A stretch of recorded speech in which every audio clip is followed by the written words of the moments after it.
Go ahead. Fire away. With the preseason opener and other seasons, we may see a lot of starters sit, but with the new scheme and where you guys are at and developing the defense, what's your plan for Saturday in terms of how many of your starters are going to be on the field? Yeah, I think the plan is for guys to play, and get a taste of, the scheme live. Let's go finish. So as far as I'm concerned, guys are going to go play. To be determined a little bit on how much, but it's going to be exciting for guys to get out there and just kind of let it rip. And obviously in preseason one, it's going to be pretty straightforward, and you just want to see who can go out there and execute and finish, as all teams around the NFL are doing schematically right now. But excited to stop beating each other up and get another jersey in front of you. A guy like TJ Parker, what have you seen from him, and getting him out in a game, playing like that? What are you looking to see from him? Yeah, it's going to be a huge evaluation, right? As all young guys, they ride the wave, right? They have their ups, they have their downs. They're learning a lot of new things and being put in different situations. He's attacked it exactly the way we thought he would, and he's done everything the right way. And the more you get young guys in game-like situations, whether it's creating that in practice or obviously when you get to these preseason games and you actually get to see how they respond, it's invaluable as far as the information you get back from it. The red-blue was great because it was a big atmosphere, right? First time in the stadium, you got a lot of fans, you got the excitement and a lot of nervous energy there for these guys. It's for the first time as a Bill. So we learned a lot from that, and we're going to continue to challenge all of our players, but especially our young players, to continue to take those next steps. Go back to Saturday and your defensive plan to play the guys. I believe the Carolina coach has already said he plans to play the starters for a portion of the start of the game. How valuable will that be? How even more valuable will that be for your defense to get an idea of how we split? Yeah, you obviously want ones versus ones, right? Like you want the same level of competition, and it's always great to play another offense, right? And you see, it's not what you've seen every day, and sometimes you kind of fall into a rhythm of like, I know this block, or I know how this blocker is going to attack me. Anytime you get against different competition, things change. And for the most part, our guys have been very stout up front, and we've handled a lot of different things. I thought the red-blue, we were a little bit leaky. It didn't look great. And again, we were relatively straightforward, a little bit more like a preseason game, just with a lot of eyes on it. Just wanted to see who could play ball in that environment. But that's what the preseason's all about. But I am excited to continue to push. We've only had so many days in pads, right? We've only had so many days where extended physical, stress on these guys, whether it's a play number or just the physicality of it. So, and we're going to continue to grow through this preseason. Jim, with Max banged up the last few practices, how have you seen IGB stepping into that role? He wants it. He wants to push. He's going to challenge for snaps, and anytime you see a guy get his opportunity, all eyes on him. Like, does the consistency drop? Does he make it too big? He's doing a great job. He's challenging receivers. He understands the defense. He's not making very many mistakes. And the next challenge is to, outside of continuing the consistency, let's go make plays, right? Let's go get our hands on the ball and see if we can impact the game that way. With the safety group a little banged up, communication is so key there. How do you see guys as a whole in the group working together, just no matter what the combination is? As a whole, the group talks very well. They communicate very well. There's no weak link as far as somebody having to over-communicate because somebody's hung up on things. So proud of that. Anytime you get guys in and out of the lineup, it stresses them out because the voices are a little bit different, or maybe the disguise is different, and it stresses guys. But I think that's huge for a safety group and how they communicate with the backers. Like, there's always a fall off of that, right? Like how the safety talks to the corners, how he talks to the backers, how they communicate as a group. You obviously want your starting 11, but you have to take it for what it is. When you have guys out, you see who really is the lead communicators in the group and how well they work together. And then for DeMar specifically, just what have you seen out of him this training camp? I know I think he falls in the category with a number of guys. Like, he has awesome professional habits. Like, he is locked in. He's urgent in everything that he does. I think he's a little bit better athlete than he gets credit for. Like, he plays with a lot of consistency, and he knows who he is. Like, he understands what he can and can't do, and that leads to a lot of consistency for him. And just like I talked with IGB, then the next step is like, let's go impact the game. Let's go take the ball away. He got one in the blue-red, right? So it's happening, and that's the challenge for everybody within a scheme. When do you get to the point of like, I just got to be right versus like letting it go and finishing the play and actually making the big-time play? What have you seen so far from TJ Sanders acclimating into this defense, and what do you still want to see from him? He's doing a great job. We're asking him to play multiple roles, right? We're not just limiting him to one spot. So he's moving to different areas of that defensive line, whether it's our base package and our nickel package. So he's probably one of the guys who's done the most and playing at a high level. You know, the physicality is improving. You know, what I'm seeing, like, he is committed to trying to be the physical player when he needs to be. Everybody knows he has some pass rush ability and ability to get to the quarterback, and he's flashed both. And again, it's just creating consistency, and his being a little bit different issue because he is one of those swing pieces for us. He's not necessarily building up the volume of reps that certain guys are where they're not moving. And I think he's handling that well. He's understanding what it is. I think he feels the differences in the scheme, and he understands how it helps him. And I think he's taken advantage of that in a big way. Jim, going off one of your previous answers, we talked about guys choosing to be right and going out there and making a play. What is that transition for you between implementation of the scheme and then getting guys comfortable and going out there and making plays? And how is that impacted by this being their first year in the system? Does that maybe change the timeline for the second or third season? I think I just have to be smart with volume, right? Early, whether it's camp, preseason. Camp is hard because it's installing almost every day, right? And you're just pushing new information, and you're forcing guys to do a lot. And on top of that, nothing disappears, right? Game planning, like, you get your game plan, you practice it all week. By the time you get to game day, like, guys know what's going on. Like, I can call something that we installed day one, or I can call something we installed today. So it gets to stack up on guys, and you really see who can retain information and continue to push in training camp, right? Knowing that in season it gets easier, right? It gets simpler, the game planning, the video, right? Like, there's just so much more that goes into their process on game day, but right now it's kind of like the overload theory, right? You give it all to them and you see who can retain it.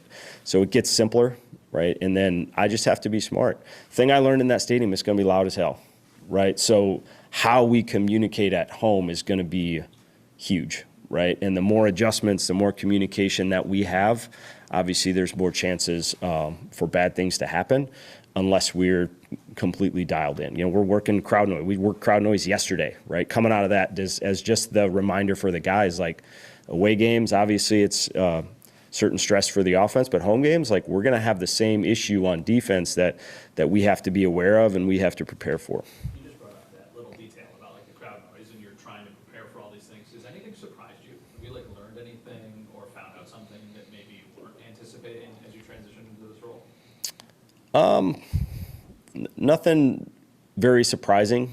You know, I mentioned it on what sold me to be here was Joe's communication and his vision and kind of what he had planned to set the culture, and just to see the follow through. Like, most people can't follow through with it, and that what I've seen, right? I know I've been around some good ones, but to be as consistent as he is in his communication with the players and kind of what the expectations are, what the standards are, and forcing them to live it every day, like, that's the cool thing to me, just to be around and see we're walking it, right? The players, the coaches, right? We're continuing to push that to the guys, even though you're in camp and you're stressed out and you're preparing for the season. What are some of the things that you feel like you have to see Saturday in the preseason game in order to know your defense is heading in the right direction?